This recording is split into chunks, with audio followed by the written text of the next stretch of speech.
Hey, what's going on, guys? My name is KarQ. Welcome to the KarQ Archives channel, where it's a lot more casual and chill. And today, Overwatch 2 announced their preview of the Season 1 balance patch that's going to be going into the game. The biggest change is that all DPS heroes now have a new role passive in which they get 25% movement and reload speed upon getting an elimination for 2.5 seconds. That's a very big change. The previous passive, 30% ultimate charge saved when you switch heroes. Now all heroes have it. We're gonna pop that DPS passive on the screen.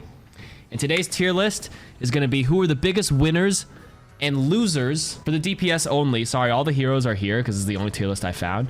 But I'm only going to be ranking the DPS heroes on whether they benefit a lot, they rise to the top from this new passive, and which ones barely have any effect on. Overall, power on all DPS heroes is up because of this passive, but obviously the C tier will just be heroes that didn't see too much benefit from it, okay? So, first up we have Ashe. Ashe actually benefits pretty damn well from this. I will say, it's mostly the reload speed more so than the movement speed for Ashe. The moment you get a pick with her, right? Ashe is really gated by that slow reload speed because she reloads individual bullets. So the moment you get a kill, you can reposition with that move. Like some Ashes, like say Route 66 on defense, you get a kill, you start walking forward and you start the reload to change your position. So by the time you get into your new spot, you could be full ammo again and you get there quicker. So Ashe benefits really well from it. We're unsure if Bob is attached to Ashe in the way where he will also get the passive. Imagine if Ashe gets a kill while Bob is running out and suddenly Bob runs a bit quicker. Obviously Bob doesn't reload, but it's mostly during his running animation. If in that edge case where Ashe kills somebody mid-run, who knows if he gets quicker there? We'll find out when we get to play the game on October 4th. But that's the first thing. Ashe benefits well. Bastion, I will say, I was gonna say just slightly stronger because I don't think he's able to reload when he's in his sentry form. But one of Bastion's biggest weaknesses is he's like trying to pull a wagon in mud or trying to run through molasses, right? Obviously he's mobile now while he's in sentry form, but it's still slow as shit. And being able to transform, quickly catch someone off, get a kill, and having a huge buff to his movement speed so you can roll quicker and get into a new position actually makes Bastion a lot more versatile. Plus, he now has Ironclad passive back, indirectly from the independent of this new role passive, but I think he actually benefits pretty damn well from this new passive, so I'm going to put him on A tier now as well. Cassidy, slightly stronger. The movement speed, not so much, but having a faster reload upon a kill instead of having to burn your combat roll to quickly reload is pretty good for him. Wouldn't say it's like barely affects him, but the reload speed certainly does affect him in small edge cases in certain scenarios. And movement speed's never a bad thing because he can snowball pretty hard, but so he's slightly stronger from it, I would say. As much as Ashe though, probably not as much as Ashe, but I don't have an in-between tier, so I mean, I could have added a fucking B, C, D, whatever. This is just a speculative tier list, okay? The rationale is what's important. Don't just look at the tier list and just draw conclusions from that. Yeah, he can. You can't stun anymore. You can't fan him or whatever. Echo, obviously, if Echo gets a kill, usually a lot of Echoes will fire all their shots, throw their sticky bombs, beam them down, and if they confirm a kill, which a lot of Echoes do execute, having a quicker reload at the end of that cycle and being able to have movement speed, which affects the aerial speed, benefits Echo a lot as well upon a kill. And I'm not sure which passive Echo keeps upon a duplicate. I can't remember if when Echo duplicates a tank, does she inherit the tank passive? When she duplicates the support, I think she does inherit it. I'll have to see if whoever she clones inherits that. But the fact that she can inherit, it goes by the class they're on. Okay, so I mean, this only benefits Echo to duplicate DPSs even more because duplicating tanks is not as powerful as it is in Overwatch 1 because now Echo duplicates are capped at 300 HP if I remember correctly, right? So it's already incentivized Echo to duplicate DPSs and other heroes more, which means if she duplicates other DPS heroes, strong. I actually think Echo benefits pretty well from this DPS passive. Okay. Genji, instant S tier.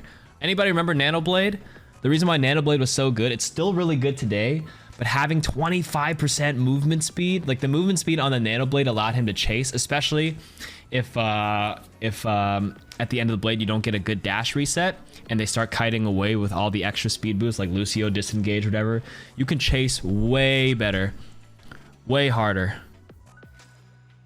and makes that ultimate scenario way better. Even outside of the ultimate of the blade too. Like, you know, a lot of counterplay right now during blade is when Genji dashes in and goes for a swing, he gets whip shotted back, or he gets booped back, and then he's stuck, like he can't chase them anymore because you actually gain movement speed when you throw a blade out. I forgot what the amount is. So Genji has base 10% more movement speed in Overwatch 2 and in Overwatch 1, and when he's in blade I think he's already 20% faster or some shit like that. Let me see. I don't believe this changed.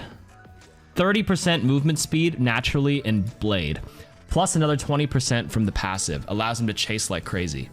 Okay, so I think Genji's pretty fucking good. He's already like almost S tier in Overwatch 2. He was played all the time in Jotes. They didn't nerf him, just makes him even better. S tier. Hanzo, this new passive barely affected him, strictly because reload speed doesn't affect Hanzo because he has fucking infinite bullets. People are asking whether this would affect his draw speed of his bow. I don't believe so, because I think pulling arrows out is tied to attack speed and recovery rate rather than reload speed. That's just my speculation, of course. And movement speed, it's nice if he wants to chase around a corner, but he's already got a leap, and a lot of snipers tend to perch up a little bit on a spot. So I would say Hanzo is one of the more less affected heroes from this DPS passive. Meaning, like, why, if other heroes got so much better because of this passive, why even play Hanzo? You know what I mean? Junkrat, what would you guys put him? I'm kind of debating between B or C. A little bit more than Hanzo, but not so much. I think reload's nice on Junkrat. Definitely not as bad as Hanzo. I like putting this in the tier, makes him feel like it's with Hanzo. I think Junkrat's slightly stronger, better reload, movement. Like, he's already moving a lot with the mines. I think having more base movement speed would actually affect the conk mine, because concussion mine, knockback. Sorry, first of all knockback in Overwatch 2 is higher and stronger. I'm sure you guys haven't noticed it because they didn't officially write that in any patch notes. Have you guys noticed your Zarya rocket jumps are farther and Junkrat goes to the fucking moon in Overwatch 2? With higher base movement speed upon like a random kill, I think you could fly even further, which means he is slightly stronger in that instance. But yes, he benefits a little bit. Mei, I would say benefits well. Obviously, if Mei can like wall someone off and catch, if she can just land a single slow tick from a primary fire, she can already chase them without the benefit of a kill. But being able to slow someone down and then secure the kill with the extra damage and then getting a huge burst of speed to continue on, quickly reload without having to pop ice block to reload, actually makes her really fucking good and benefits a lot with this this new DPS change. So I would say Mei is definitely a big winner from this new patch. Pharah with a rocket. Let's see, reload and movement speed. Yeah, I think getting a single kill in the air, getting a kill, getting a burst of speed makes you a bit better air in the XYZ aerial directions. Makes you harder to hit by hit scans if you're popping off and getting on a good flank angle. When they try to look for you, you're moving really quick. Her aim isn't like... A lot of people were worried that when you have higher movement speed, it might be a little bit harder to control and steer a hero, but a hero like Pharah is very forgiving. She does reload a lot, and 2.5 seconds is longer than people think. How many rockets do you think she can fire in 2.5 seconds? She might be able to fire like 3 rockets in that time. Or 4? Is that what the math works out to?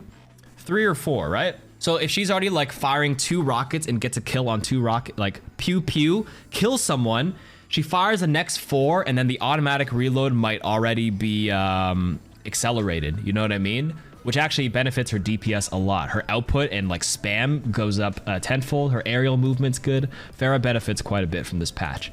Reaper, instant S tier in my opinion. If you just drop in Beyblade, tag a single person, kill him, now your Reaper ultimate is allowed to just consistently move and chase. There's less stuns in Overwatch 2 that can completely shut down the Reaper ult. And then Reaper outside of the ultimate can chase kills too. If he sneaks up, gets a single kill, or he plays frontline Reaper and actually manages to get a first kill, the snowball effect is unreal. This guy's just gonna start fucking... And he got a buff in this patch too with a smaller spread. And he got a patch. Or sorry, and a buff. Reaper is so good right now with this change. So I'll put him on S tier. Sojourn got a nerf. I would say she's slightly stronger from the DPS passive, but not so much as the other ones because the slide is already really good. The minute Sojourn gets a kill, she's like, it already feels like she's strong as hell and she's already mobile. It's good. It'll probably make, I think it'll affect her slide distance for sure to get into a better angle, but she already goes pretty damn far. But that being said, having mobility on a slippery hero like Sojourn does like accentuate her strengths even further. But she did receive a nerf here. A couple of nerfs, not being able to charge off shields, barriers. But all things considered, being able to reload her railgun a bit quicker and move quicker means, all things considered, benefits well. I would say certainly more than Cassidy, so I might just put her A. This isn't just a hero strength tier list, by the way. This is strictly grading them based on the winners and losers from this patch change. More so than anything. Soldier. A lot of soldiers tend to sit on their heal pad, but having a quicker reload makes them slightly stronger. Movement speed, he's already got a pretty fast sprint. Maybe getting a kill, being able to sprint into a better position a little bit quicker. I'd say it slightly improves him. You would say S tier? No, I don't think S tier. I think he's A or B. Somewhere in between here. If there was a tier in between, I would say that. He certainly benefits well, but like when I say S tier, a lot of this playstyle is chasing and getting closer. Soldier, actually, let's say you're playing the Metro flank style and you quickly get to the back, get a kill, then you can just reload quickly and sprint fast as fuck. 25% plus the sprint speed to reposition and duck out of the way. Okay, I would still say in between A or B, but if I had to choose, it might be closer to A rather than B. And it actually makes tac visor stronger. Oh, that's right, because the reload's already quicker. So yeah, maybe that stacks. Yeah, maybe he is it would make tac visor even quicker, which means you can get more bullets out that are auto aimed. Oh, that's a good point. Honestly, I didn't think too much about it. And you can go higher with Helix rocket jump. Yeah, that's right. When you rocket jump and then you hold sprint in midair, having a higher base movement speed does affect that a little bit in some repositioning places. I would say put him on A for the changes in this DPS passive. Sombra, I would actually say Sombra is like really fucking good again. She was what? Worst win rate in an Overwatch in the beta 2, but now 1.75 second hack duration, instant reload or a quicker reload upon a one clip with movement speed, meaning you can be more slippery. You don't have to translocate out as often because you're strictly going to take less damage with being a more slippery hero. You don't have to back out as often. EMP tagging everybody for X amount of time means if they die at any point during the EMP duration. Does anybody know what the tag duration is? Like if I tag somebody with a bullet, how long until it's no longer considered? How long? What's the time frame they have to die within for us to get an elimination or count as an elimination? It's 5 seconds. Okay. I think EMP lasts a little longer, right? Because I think if they're already tagged by EMP, I think it'll always count as her elimination no matter what. And if I have to check what EMP's Overwatch 2 duration is. Does anybody know? I think in Overwatch 1 it was like, oh, it's 8 seconds. Wait, is it 8? Okay, regardless, this is these DPS passive changes make her really good because both movement speed and reload speed benefit her significantly. Okay.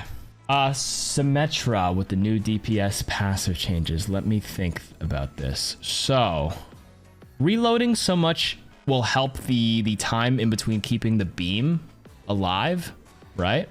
And obviously getting a single kill and getting a movement speed buff allows her to chase people pretty damn well, right? Because Symmetra's biggest weaknesses are obviously staying within range long enough to, you know, keep the beam up, number one, and number two, like consistently stay close enough to them. So I would actually say she benefits well, way more than like at least Cass and Junkrat will. So I would say she benefits pretty well from both changes, right? I think the downtime between, you lose your beam charge after what, 3 seconds of not hitting a target. So a quicker reload, keeping it up, having a target by running to him, I would say she benefits pretty well. Torbjorn, I would say the new change doesn't affect him too much. He already gets movement speed from the overload. Sure, it helps, but Torb's playstyle is very like sit and just chuck your Cheetos, right? I mean, obviously, I would say it's not as bad because I guess arguably if you get a single kill, you can chase and use your shotgun a little bit more. And of course, we can't forget about the hammer. Getting a first kill and then switching to your hammer when those 2.5 seconds, pressing overload and fucking going for the hammer kill. Come on now. But he definitely does more beneficial than Hanzo for sure. But hammer memes aside, obviously Torbjorn has a shotgun. Shotguns inherently want to be close range, and the shotgun did get buffed a bit. I think the fire rate's a bit better now after all these times, all these years, right? So I would say slightly stronger. Tracer, I would argue between S and A as well. Tracer's already very mobile, and having a quicker reload upon bursting somebody will allow her to, because a lot of people like blink and like as they blink they do the reload animation, so this makes it quicker, and it also, the movement speed will probably allow her to not have to burn blinks because Tracer's hitbox is already tiny as fuck. Now imagine a crouching AD moving Tracer like this during a reload. You know what I mean? When she reloads, she does this and she's like, with more movement speed after a kill, don't have to burn a blink, have better, you'll have more blink uptime strictly because you don't have to use it as often. Makes Tracer pretty fucking good. I would say Tracer's S. And then Widowmaker barely affects Widow. I don't think Widow, obviously the reload, like after you shoot a couple times, like the reload speed's nice after a kill, but sometimes a lot of people on Widow will get a kill and they'll stay scoped in because they look for 2 or 3 kills after. Movement speed doesn't really affect her too much, neither does the reload.